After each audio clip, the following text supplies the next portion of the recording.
सभी भक्तों को श्री शिवाय नमस्तुभ्यम। ओम नमः शिवाय। जय महाकाल। हर हर महादेव। शिवाय नमः। ओम। तो आज हम आपको बताने वाले हैं चैत्र नवरात्रि का विशेष उपाय। चैत्र नवरात्रि हो, गुप्त नवरात्रि हो या फिर हो शारदीय नवरात्रि, नवरात्रि के किसी भी एक दिन आप इस उपाय को अवश्य ही कर सकते हैं। अपनी मनोकामना अवश्य ही पूर्ण कर सकते हैं। कैसे करना है आपको ये उपाय? 2 शिवलिंग वाला ये विशेष उपाय जो कि आपकी सभी मनोकामनाओं को करेगा पूर्ण। इसमें आपको लेने हैं 9 लाल पुष्प और साथ में लेने हैं 5 सफ़ेद पुष्प।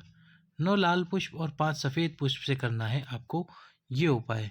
कैसे करना है आपको ये उपाय? आइए आज के इस वीडियो में शुरू करते हैं इस उपाय का वर्णन। हम 2 शिवलिंग वाला उपाय आपको कैसे करना है नवरात्र के किसी भी दिन, चाहे चैत्री नवरात्रि हो, चाहे शारदीय नवरात्रि हो, चाहे गुप्त नवरात्रि हो, किसी भी नवरात्रि के एक दिन आप इस उपाय को कर सकते हैं। नवरात्रि में किए जाने वाला ये विशेष उपाय शिव शक्ति उपाय। तो क्या करना है इसमें आपको? सबसे पहले तो 2 पार्थिव शिवलिंग का निर्माण करना है। कितने? 2 पार्थिव शिवलिंग। 2 पार्थिव शिवलिंग का आपको निर्माण करना है और ये 2 पार्थिव शिवलिंग में एक शिवलिंग होगा भगवान शंकर का स्वरूप, एक शिवलिंग होगा माता पार्वती का स्वरूप। अब इन दोनों शिवलिंग की आपको पूजन अर्चना करनी है। वैसे तो गुरुजी ने कहा है कि आपको पूजा करनी है बेलपत्री के वृक्ष के नीचे, लेकिन मान लीजिए बेलपत्री का वृक्ष आपके आसपास में ना हो, तो फिर आप कहाँ पर करें इस पूजा को? तो आपको ये पूजा करनी है आपके घर में। अब यदि आपके घर में 2 शिवलिंग हैं, यानी कि 2 शिवलिंग हैं पहले से ही जिनकी आप पूजा करते हुए आ रहे हो, तो फिर आपको पार्थिव शिवलिंग निर्माण करने की आवश्यकता नहीं है। आप उन दोनों शिवलिंग पर भी इस उपाय को कर सकते हो। तो चलिए उपाय शुरू करते हैं। आप कैसे करना है? तो सबसे पहले आपको या तो बेलपत्री के वृक्ष के नीचे या फिर अपने ही घर में, या घर में नहीं कर सकते तो आपके घर में यदि कोई वृक्ष या पौधा लगा हुआ है किसी गमले में, तुलसी के क्यारे को छोड़कर, तो आप उसके अंदर भी 2 शिवलिंग का निर्माण करके इस पूजा को कर सकते हो। तो क्या करना है आपको? जब आप शिवलिंग का निर्माण कर लो, पूजन अर्चना प्रारंभ करो। सबसे पहले जैसे आप पूजा करते हो शिवलिंग की, वैसे पूजा कीजिए। दूध दही घी शहद और शक्कर समर्पित कीजिए।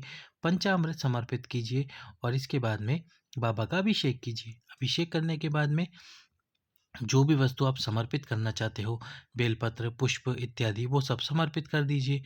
इसके बाद में आपको जो सबसे अंत में वस्तुएं समर्पित करनी है वो है लाल पुष्प और सफ़ेद पुष्प।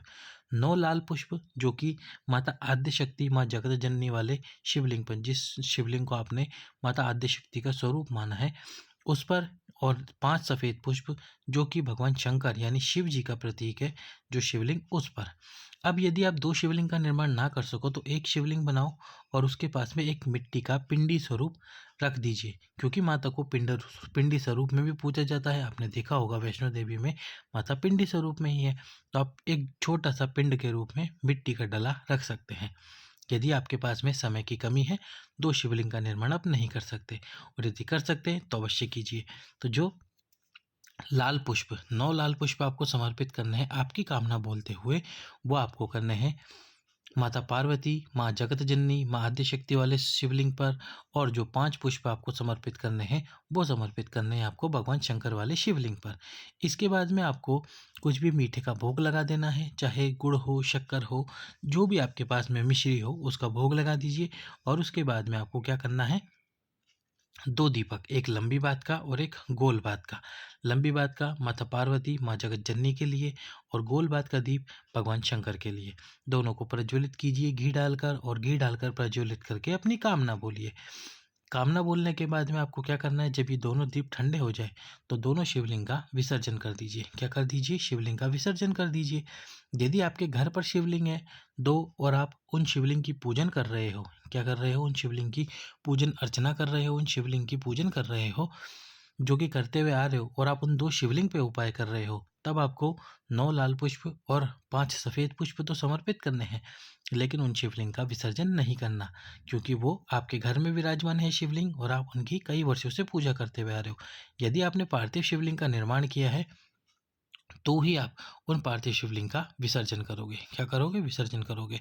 और विसर्जन करने के बाद में जो जिस जल में आपने विसर्जन करा उस जल को किसी भी वृक्ष के नीचे डाल दीजिए। वैसे तो विसर्जन किसी नदी में कीजिए, पर नदी नहीं है तो फिर आप किसी पात्र में जल भरकर उसमें दोनों शिवलिंग का विसर्जन करके उस जल को किसी भी वृक्ष के नीचे डाल सकते हो। इस प्रकार से आपको आपकी कामना करते हुए इस पूजा को करना है। आपको पूजा पूरे दिन भर में कभी भी कर लेनी है। सुबह करना चाहते हैं सुबह कर लीजिए, शाम को प्रदोष काल में करना चाहते हैं प्रदोष काल में कर लीजिए, लेकिन इस पूजा को अवश्य कीजिए। बाबा की कृपा आपके ऊपर अवश्य ही होगी और आपको निश्चित रूप से और आपको जिस कामना से आप जिस कामना से इस उपाय को करोगे वह आपकी कामना अवश्य ही पूर्ण होगी। नवरात्र के किसी भी एक दिन कीजिए इस उपाय को। सभी भक्तों को श्री शिवाय नमस्तुभ्यम। हर